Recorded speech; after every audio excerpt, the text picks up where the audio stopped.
સ્વાગત। આગળ વાત કરીએ તો મોરબી એલસીબી પીઆઈ સામે અરજદારે આક્રોશ વ્યક્ત કર્યો હતો। પીઆઈ નિલેશ સંઘાણીએ એલસીબી પીઆઈ મયંક પંડ્યા ચાંચપર ગામના અરજદારે આઈજીને રજૂઆત કરી।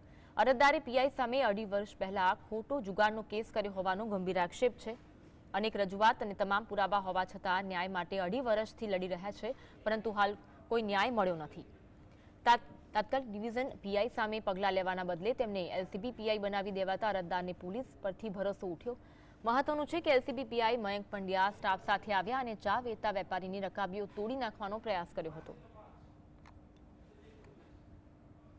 અત્યાર સુધી જે અમે હાઈકોર્ટમાં પણ ગયા, હાઈકોર્ટમાં ગયા તો હાઈકોર્ટે એવું કીધું કે એસપી સાહેબને મળો। એસપી સાહેબને તો અમે આજથી 2 વર્ષ પહેલા જ્યારે શરૂઆતમાં રેડ પાડી ખોટી ત્યારે પણ મળ્યા હતા, ત્યારે એને કોઈ પણ પગલાં લીધા નથી।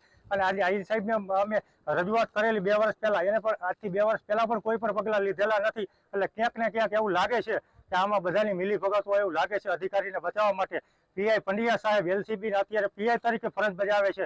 જો એમને પગલાં લેવા હોય નકર તો આજ સુધી એને કેમ પગલાં લીધા નહીં? તો આજ સુધી કેમ એને સસ્પેન્ડ ન કર્યા? એમના સ્ટાફમાં બધા તમામ લોકો જે હતા જે ખોટા રેડમાં હતા એની સામે કેમ કોઈની સામે પગલાં ન લીધા?